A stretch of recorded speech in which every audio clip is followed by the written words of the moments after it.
Power doesn't always scream. Sometimes it whispers, while everyone else is breaking. What you've been watching on Sister Wives looks like chaos. Failed marriages, emotional blow-ups, a family collapsing in real time. That's the surface. The mess. The drama everyone argues about online. But underneath it, there's a system. A pattern where one person absorbs the benefits, money, control, loyalty, while everyone else slowly absorbs the damage. Emotional exhaustion. Financial instability. Children watching their parents fracture on national television. Women rewriting their own pain just to survive it. This isn't random behavior. It's not just bad communication. It's a long-running strategy where confusion protects power, and accountability is always postponed. Where the narrative is controlled, and the cost is quietly passed down. To wives, to kids, to a legacy that may never recover. Tonight, we're not reacting. We're dissecting. Because once you see the pattern, you can't unsee who benefits, and who paid the price. And we're bringing receipts. They say the camera never lies, but in reality TV, the camera only tells the truth that is permitted. For 18 seasons, we watched the slow-motion collapse of an empire built on the promise of multiplied love. But when the red, on-air, lights finally flickered out during the latest one-on-one special, a different story began.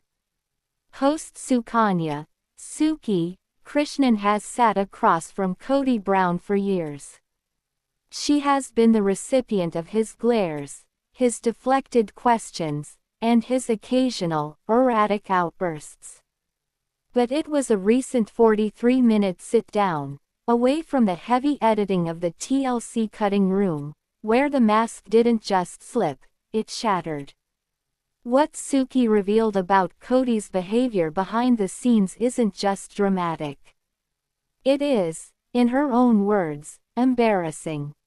Coming up, we examine the specific, unaired moment that left the production crew in stunned silence, and why Kody's biggest secret isn't about his wives, but about his own reflection. To understand the weight of Suki's revelations, we have to go back to the beginning of the end. The 2025-2026 Season 19 tell-all was supposed to be a healing tour. Kody entered the set claiming he wanted the backstabbing to stop. But as the footage rolls, we see a man not seeking peace, but seeking a plea bargain with the court of public opinion. The "poll boy" and the power dynamics. Suki's recent insights shed light on the hostility gap. Behind the scenes, the tension isn't just between the wives, it's between Kody and the very process of being questioned. During the Season 19 interviews, Kody made a bizarre claim that he felt like a physical boy toy, or a pool boy, to Janelle, a statement that left fans on Reddit and Facebook reeling. Fan reaction Reddit r Sister Wives greater than. The lack of self-awareness is staggering. He spent a decade demanding patriarchy and then claims he was being used the moment the financial support from the wives dried up. But Suki's reveal goes deeper. She describes a man who, off camera, would negotiate which topics were off limits. According to production insiders, Kody would often shut down when asked about his premarital history or his specific financial arrangements with Robyn. Because the unions with Mary, Janelle, and Christine were spiritual and not legal, there is no family court to settle the score. In late 2025, legal contributors noted that the battle for the $1.5 million Coyote Pass property is being fought not as a divorce, but as a messy real estate litigation. But what happened when Suki pushed him on the abandonment, of Mary. We look at the deleted footage where Kody allegedly threatened to walk off the set entirely.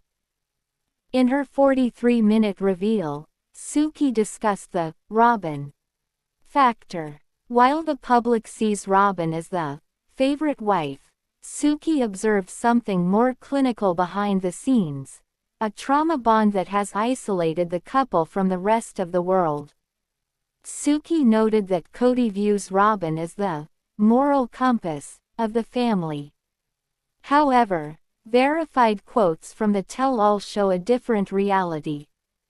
Kody admitted, "I had a lover in college. It was devastating because purity was everything." This admission is a callback to Season 1, where Kody presented himself as the ultimate authority on faith. By 2026, that authority has dissolved. He is no longer the priest of his home, he is a man defending a fortress of two. Wait until you hear the pantsuit story. A bizarre behind-the-scenes anecdote that Suki says perfectly encapsulates Kody's shifting attraction to his wives based on their compliance. The most embarrassing revelation Suki shared involves Kody's attempt to rewrite financial history. During the filming, Kody tried to pin the family's bankruptcy and Coyote Pass stagnation entirely on Janelle, the family's longtime bookkeeper. Suki Krishnan behind-the-scenes insight: "It's hard to be accountable for things you're saying in a passionate moment." Kody used those exact words to Suki to excuse his trash talking. But the long-term implications are more than just hurt feelings. In 2025, Janelle and Christine lawyered up. The shift from family pot to individual assets has exposed a decade of what many call financial abuse. Fan reaction: watching Suki stay calm while Kody tells her she should try polygamy and see how it works, was the peak of professional restraint. He wasn't just being difficult, he was being demeaning. As we look at the post-event analysis, the consensus is clear: the Brown family as we knew it is dead. Kody's behavior towards Suki, the eye-rolling, the refusal to answer, the "BH slapped" comments, has alienated even his most loyal remaining viewers. In a stunning pivot in late 2025, Kody attempted an apology tour.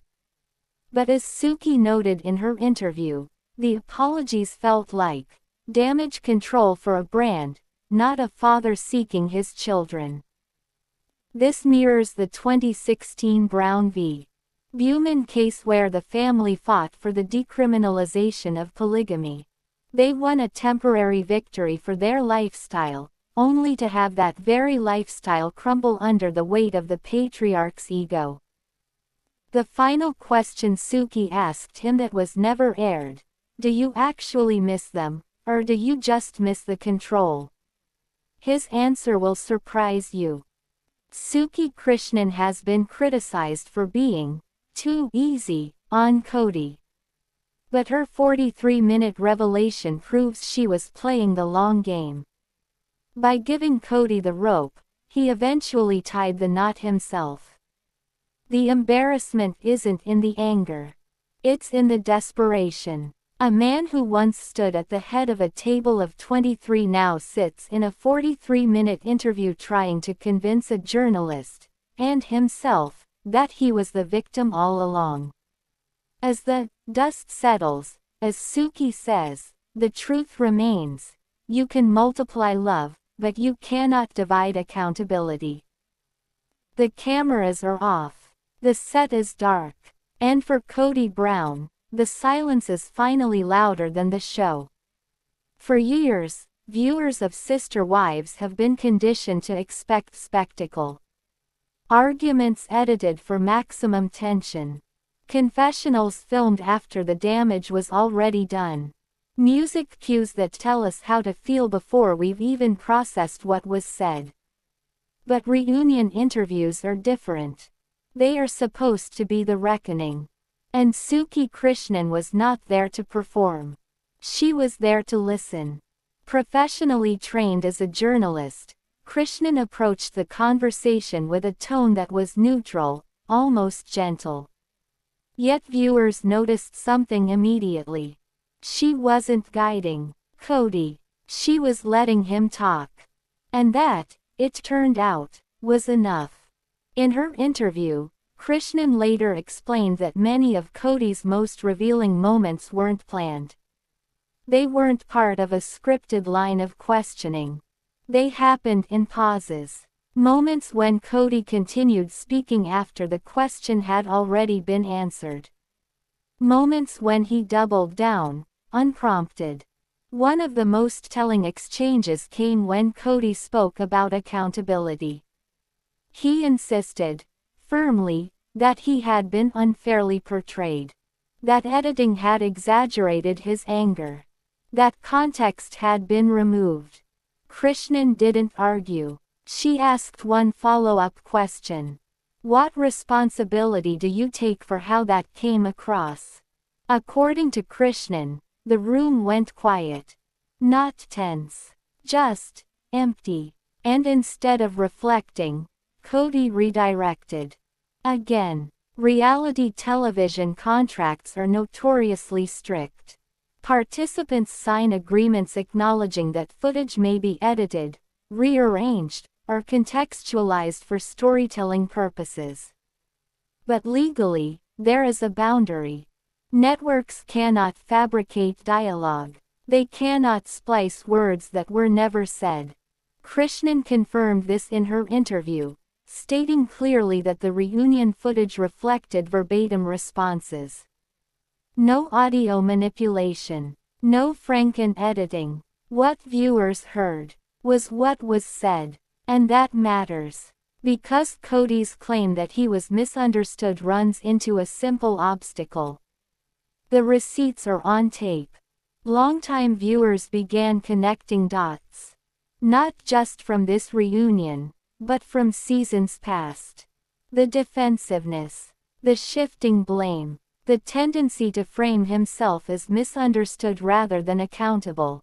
In season 6, Kody once said, "I don't feel safe being vulnerable."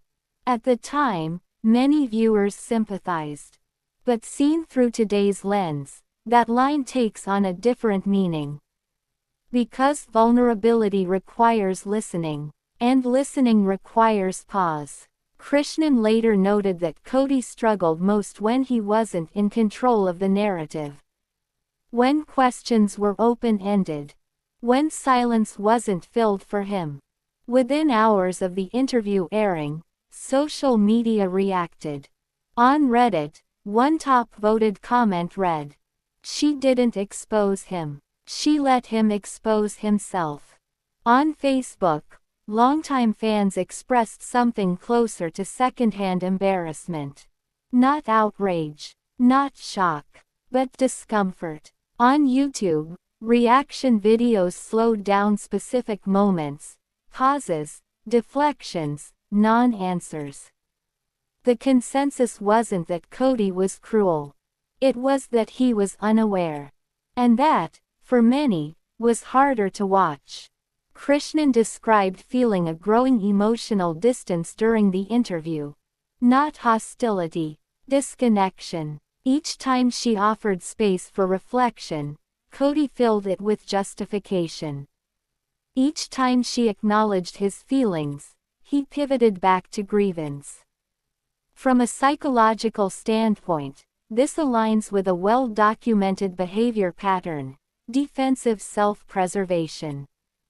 But television doesn't soften that. It magnifies it. Especially when contrasted with the emotional exhaustion of the other family members, whose earlier interviews were marked by pauses, tears, and visible processing. The contrast was stark. This wasn't the first time the show hinted at this dynamic. In earlier seasons, several family members expressed feeling unheard. One episode featured a group discussion where KODY spoke for over 8 uninterrupted minutes. The camera lingered, not dramatically, but observantly. No music, no cutaway, just time. At the time, it seemed insignificant. Now, it feels prophetic. What made this interview stand out wasn't scandal. It was restraint. Krishnan didn't confront. She didn't correct. She mirrored. And mirroring, especially on camera, can be devastating. Because viewers become the judge. Not the host. Not the network. The audience. Industry analysts have noted a shift in reality television. Audiences are less forgiving of perceived emotional manipulation. They expect accountability arcs, not perpetual deflection.